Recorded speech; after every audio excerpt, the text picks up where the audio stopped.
कि 26 जनवरी तक या तो तीनों काले कानून खत्म हो जाएंगे। अगर ये काले कानून खत्म नहीं किए गए तो 27 जनवरी को इस्तीफा दे करके किसानों के साथ खड़ा हो जाऊंगा। आज इस प्रदेश का किसान दुखी है, आज इस प्रदेश का मजदूर दुखी है, आज इस प्रदेश का व्यापारी और कर्मचारी दुखी है। आज पूरा प्रदेश इस भारतीय जनता पार्टी को सत्ता से बाहर करना चाहता है। 27 जनवरी को विधानसभा में जाकर के अध्यक्ष के मुंह पे इस्तीफा मार के और 27 जनवरी को किसानों के बीच में जाकर के खड़ा हो गया था।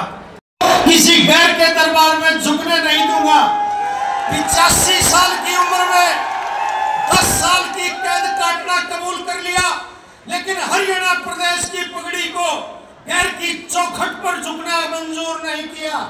चौधरी अभय सिंह जी चौटाला, जिनके बारे में हरियाणा प्रदेश की दरो दीवार पर लिखा गया, हमारा झूठ में विश्वास नहीं, हमारा झूठ में विश्वास नहीं, हम तेरे सच के दीवाने हैं, हमें ऐशो आराम पसंद नहीं, हम तेरे संघर्ष के दीवाने हैं। तुमसे हमें दिखती है ताऊ देवी लाल की झलक, हम तो अभय सिंह चौटाला तेरे दीवाने हैं। ये जींद की धरती संघर्ष भरी धरती रही है।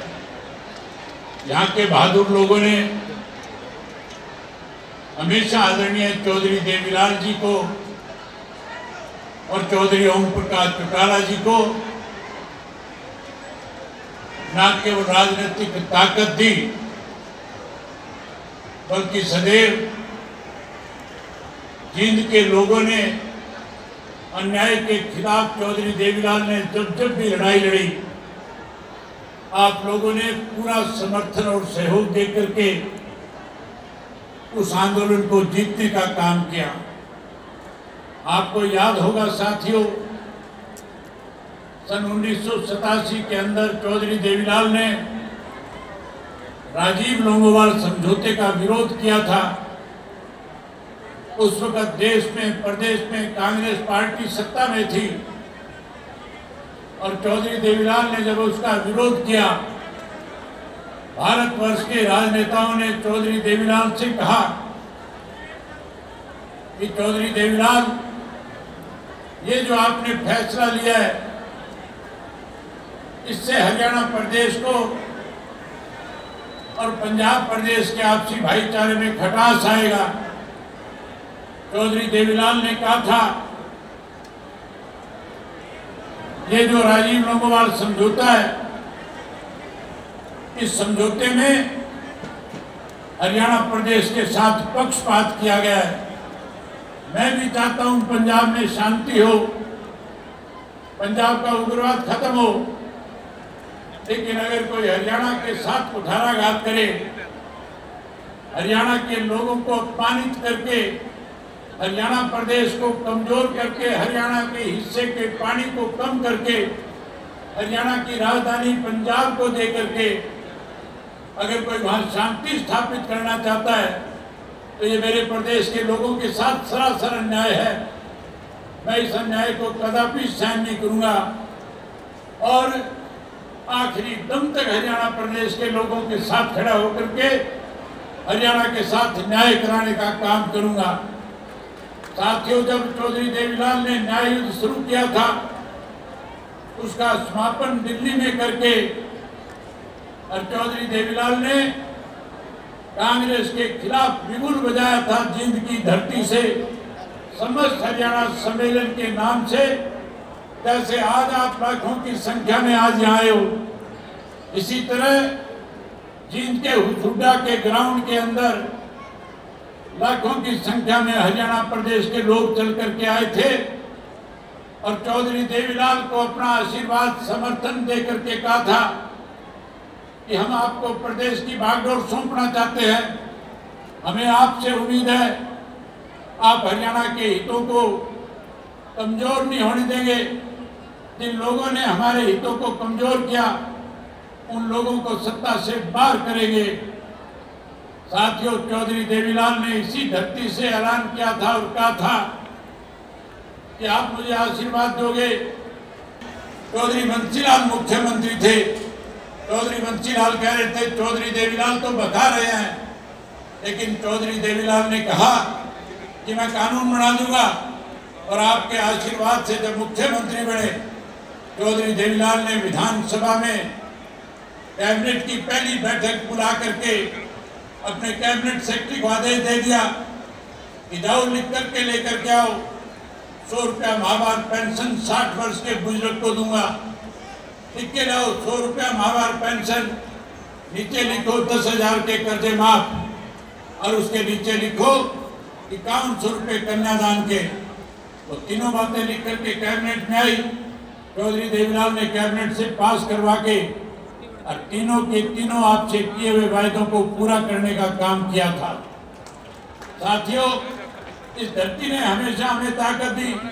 उसके बाद जब भी हरियाणा प्रदेश में बदलाव आए, हरियाणा प्रदेश में पिछले 20 वर्षों से 10 वर्ष की कांग्रेस पार्टी का राज है, और इन 10 वर्षों में भारतीय जनता पार्टी इस प्रदेश में सत्ता में रही है।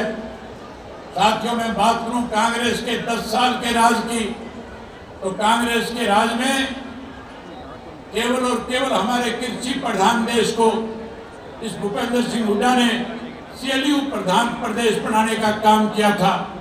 किसानों की 72,000 एकड़ जमीन को दफा 4-6 के नोटिस दे करके किसान को औने पौने दाम पे बेशुम कीमती जमीन को बेचने पे मजबूर कर दिया था। कांग्रेस पार्टी के 10 साल के राज में अनेक ऐसे घोटाले हुए थे कि पूरे देश में कांग्रेस पार्टी की वजह से पूरी दुनिया में हमारा देश बदनाम हो गया था। उसके बाद के जो 10 साल थे भारतीय जनता पार्टी के, अगर मैं उसकी विस्तार से चर्चा करूंगा तो बहुत लंबा समय लग जाएगा। साथियों, भारतीय जनता पार्टी का राज बनने के बाद जहाँ देश के प्रधानमंत्री नरेंद्र मोदी ने लोगों के साथ बड़े बड़े वायदे करके सत्ता में आए थे, सत्ता में रहते हुए जो वायदे लोगों से किए पूरा करना चाहिए था, वायदे पूरे करने की बजाय लोगों को परेशानी कैसे हो इस तरह के फैसले लेने शुरू कर दिए। याद होगा मोदी जी कहा करते थे हर घर में 15-15 लाख दूंगा। ये भी कहा था कि कांग्रेस के राज में जो धन लूट करके विदेश के बैंकों में जमा कराया गया है वो काला धन वापिस लाऊंगा, हर आदमी के खाते में 15-15 लाख जमा कराऊंगा। जब सरकार बनने के बाद पूछा गया पैसा दिया नहीं, तो कहने लगे जुमला था। वहीं साथियों, किसान के साथ बड़ा धोखा किया। ये कहा था कि स्वामीनाथन की रिपोर्ट को लागू करूंगा। ये भी कहा था कि 2022 के अंदर किसान की फसल के दाम 2 गुना कर दूंगा, और कहा था MSP का कानून बना दूंगा।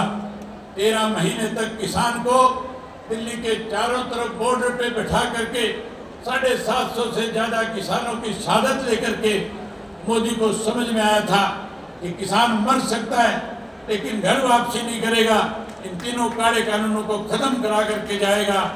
एक समय उस वक्त ऐसा भी आया था जब मैं उस किसान आंदोलन के अंदर आप लोगों के आशीर्वाद से किसानों के साथ लड़ाई लड़ रहा था, खड़ा था।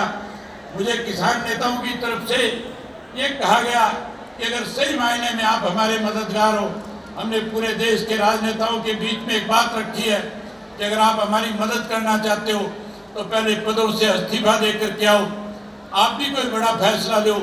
मैंने अपने साथियों से बात करी और फैसला लिया कि हम चौधरी देवीलाल जी की नीतियों को आगे बढ़ाएंगे, हम उनके दिखाए हुए रास्ते पे चलेंगे। और फैसला ले लिया कि 26 जनवरी तक या तो तीनों काले कानून खत्म हो जाएंगे, अगर ये काले कानून खत्म नहीं किए गए तो 27 जनवरी को इस्तीफा दे करके किसानों के साथ खड़ा हो जाऊंगा। 26 जनवरी को काले कानून खत्म नहीं हुए थे, 27 जनवरी को विधानसभा में जाकर के अध्यक्ष के मुंह पे इस्तीफा मार के और 27 जनवरी को किसानों के बीच में जाकर के खड़ा हो गया था। किसानों की लड़ाई लड़ी और तब तक उस लड़ाई में उनके साथ रहा था जब तक किसान के साथ सरकार की तरफ से जो भेदभाव किया जा रहा है खत्म नहीं हो गया था। साथियों, भाजपा के राज में न केवल महंगाई बढ़ी, भ्रष्टाचार बढ़ा, भाजपा के राज में कानून व्यवस्था खत्म होगी। वहीं हमारे पढ़े लिखे नौजवान को जमीन बेच करके विदेश जाने पे मजबूर होना पड़ा, बेरोजगारी बढ़ गई। उसके साथ साथ साथियों, जहाँ बेरोजगारी बढ़ी है वहीं हमारे प्रदेश के अंदर नशा बढ़ गया, अपराध बढ़ गया। आज इस प्रदेश का किसान दुखी है, आज इस प्रदेश का मजदूर दुखी है, आज इस प्रदेश का व्यापारी और कर्मचारी दुखी है। आज पूरा प्रदेश इस भारतीय जनता पार्टी को सत्ता से बाहर करना चाहता है। वहीं साथियों, जो कांग्रेस पार्टी सत्ता के सपने ले रही है, जो कांग्रेस पार्टी रोजाना ये कह रही है कि हम सत्ता की तरफ बढ़ रहे हैं, हम सत्ता में आ रहे हैं, उस पार्टी की हालत ऐसी है, उनके नेताओं के बोल इस किस्म के हैं कि आज वो हमारी दलित महिलाओं को अपमानित करने का काम करते हैं। आज उनके नेता इस किस्म की भाषा का प्रयोग करते हैं जो मैं आपके सामने बोल करके बता भी नहीं सकता। आज उनके पास चुनाव लड़ाने के लिए उम्मीदवार भी नहीं है। आज हादसे पे कांग्रेस आकर के खड़ी हो गई है। आज तो साथियों, कांग्रेस सत्ता में आने के लिए किस तरह के लोगों के साथ लुभावने वायदे करने का काम कर रही है। मैं पिछले दिनों अखबारों में ऐड देख रहा था, उन ऐड में लिखा हुआ था कि अगर कांग्रेस पार्टी सत्ता में आएगी 300 यूनिट बिजली फ्री कर देगी। लिखा हुआ था कि 6000 पेंशन कर देंगे। उसमें लिखा हुआ था गरीब को 100 गज का प्लाट दे देंगे। उसमें अनेक ऐसे वायदे लोगों के साथ कर रहे थे और ये कह रहे थे कि आप हमें सत्ता में लेकर के आओ। ये केवल सत्ता का लॉलीपॉप था, ये केवल आपको लुभाने की बात थी। वायदे तो पूरे किए थे चौधरी देवीलाल ने, और जो वायदे हम आपके बीच में करेंगे, हम आपसे वायदा करते हैं चौधरी देवीलाल की नीतियों को आगे बढ़ाएंगे। और जो वायदा आज मैं आपके बीच में करके जाऊंगा, उन वायदों को बहुजन समाज पार्टी और इंडियन नेशनल लोकदल पार्टी की सरकार बनने के बाद हम पहली कलम से पूरा करने का काम करेंगे। वायदे अगर पूरे किसी ने किए तो उत्तर प्रदेश के अंदर बहन मायावती ने मुख्यमंत्री बनने के बाद किए थे। जहाँ गरीब को नौकरी दी, वहीं गरीब आदमी को कैसे अमीर आदमी के बराबर खड़ा किया जाए, इसलिए उन्होंने उनको कम ऋण के ऊपर पैसा दे करके ऊपर आगे बढ़ाने का काम किया था। कैसे गरीब आदमी का उत्थान हो, इसके लिए संघर्ष किया, लड़ाई लड़ी थी। आज जो वायदे मैं आपके बीच में करूंगा, आप हमें सत्ता में लेकर के आओ, सरकार बढ़ाओ। आपकी सरकार बनने के बाद जो बातें आज मैं आपके बीच में कह करके जाऊंगा, उनको पूरा करने का काम करूंगा। साथियों, मैं आपसे एक बात, कोई भी वायदा आपसे करने से पहले आपसे एक बात पूछना चाहता हूं। अगर आप मेरी बात से सहमत होंगे तभी मैं आपके सामने अगली बात रखने का काम करूंगा। मैं आपसे पूछना चाहता हूं, क्या आपको मेरी कही हुई बात पे विश्वास और भरोसा है या नहीं है? आपको ये विश्वास है कि जो बात मैं आपके बीच में कह करके जाऊंगा, सत्ता में आने के बाद उसको पूरा भी करके दिखाऊंगा? अगर आप मेरी बात से सहमत है तो एक बार दोनों हाथ उठा करके कहो कि सहमत हैं। साथियों, चौधरी देवीलाल जी ने 100 रुपया पेंशन बनाई थी, आज से 35 वर्ष पहले बनाई थी। वो 100 रुपया आज के 10,000 से भी ज्यादा है। आज किसी ने पेंशन बढ़ाई तो चौधरी ओम प्रकाश चौटाला जी ने उसको आगे बढ़ाने का काम किया था। साथियों, कांग्रेस के लोग कह रहे हैं 6,000 करेंगे। मैं उन कांग्रेसियों से पूछना चाहता हूँ, 10 साल राज था, काम मर गए थे तुम, तब तुमने पेंशन क्यों नहीं बढ़ाई? आज केवल लालच दिया जा रहा है। ये रीत चौधरी देवीलाल ने चलाई थी, इस रीत को आगे चौधरी ओम प्रकाश चौटाला ने बढ़ाया था और इसको और आगे ले जाने का काम बहुजन समाज पार्टी और इंडियन नेशनल लोकदल पार्टी दोनों मिलकर के करेगी। हम 100 रुपए वाली पेंशन 7100 रुपया महीना करके बुजुर्गों का मान सम्मान बढ़ाने का काम करेंगे। वही साथियों, आज हमारे प्रदेश में बेरोजगारी देश में सबसे ज्यादा है। 2 लाख से ज्यादा पद सरकारी नौकरियों के खाली पड़े हैं। मैं अनेक गांव में गया हूँ, छोटे छोटे बच्चे जो है पलायन करके विदेशों में अपनी जमीनें बेच के, हम उन बच्चों के लिए अच्छी पॉलिसी बनाने का काम करेंगे। और वहीं हर घर से पढ़े लिखे नौजवान बच्चे को, चाहे वो बेटा है बेटी है, उसको सरकारी नौकरी कानून बना करके देने का काम करेंगे। जो बच्चा नौकरी से वंचित रह जाएगा उसे मायूस नहीं होने देंगे। हम उस बच्चे को जब तक नौकरी नहीं लग जाएगा 21,000 रुपया बेरोजगारी भत्ता देकर के उसका मान सम्मान बढ़ाएंगे। वहीं उसके साथ साथ हमारी लाखों हजारों की संख्या में माताएं बहनें आई बैठी है।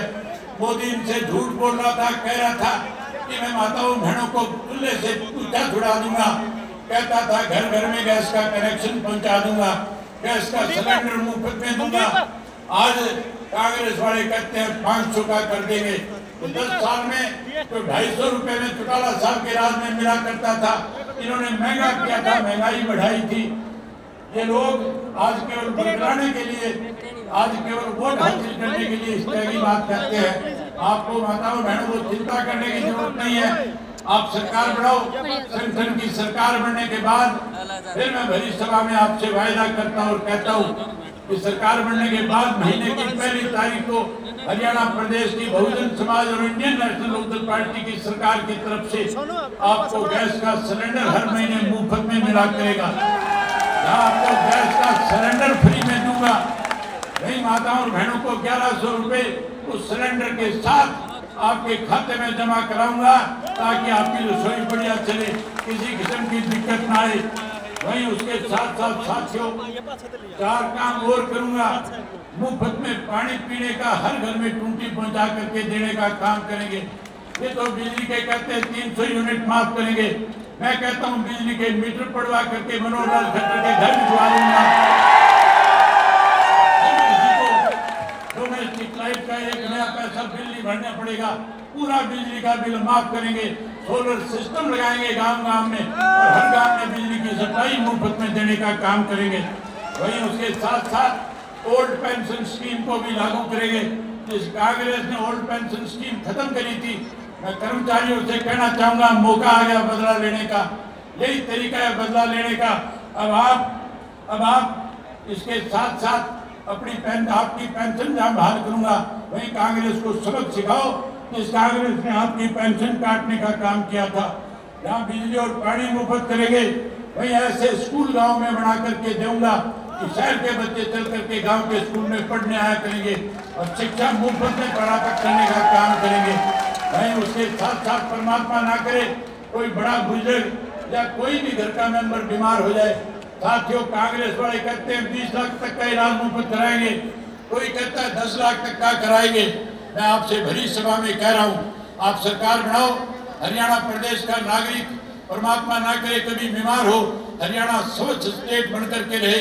अगर कोई बीमार हो जाएगा तो चाहे कलकत्ता बम्बई जाके भी इलाज कराए, हम उसका इलाज मुफ्त में कराने का काम करेंगे, एक पैसा उसका खर्च नहीं होने देंगे। वहीं उसके साथ साथ साथियों आज जो नौकरियां जिस तरह से आज हरियाणा प्रदेश के अंदर पर्ची खर्ची की बात की जाती है, ये पर्ची खर्ची वालों के तो करोड़ों करोड़ों रुपए दफ्तरों में पकड़े गए हैं।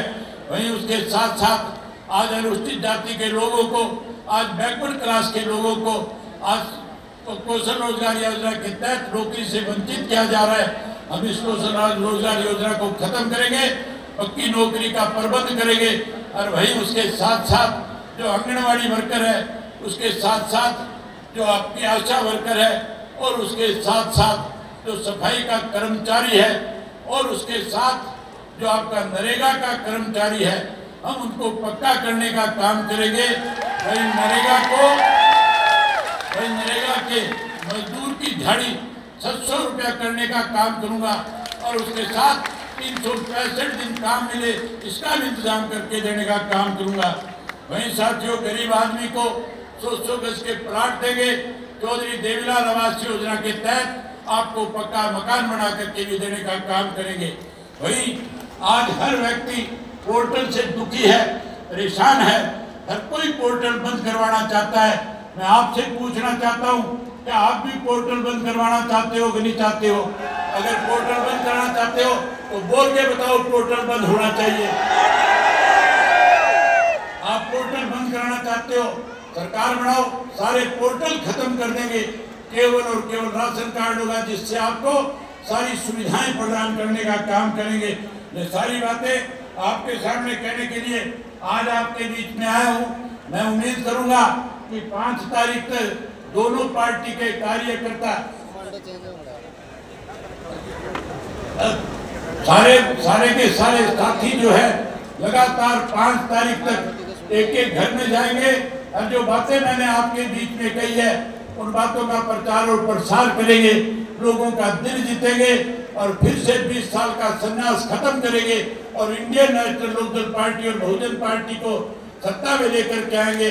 मैं जब यात्रा पे था, जब मैं परिवर्तन यात्रा कर रहा था, सावन का महीना था, नरवाना विधानसभा क्षेत्र के गांव में आया था, मेरी माताएं बहनें टोलियां बना करके मुझे कभी किसी दरख्त के नीचे बैठे मिल रही थी,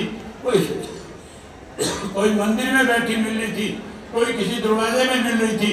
मैं उनसे पूछ रहा था कि आप यहाँ बैठ करके क्या कर रही हो? कह रही है सावन का महीना है, हम सत्संग कर रही हैं।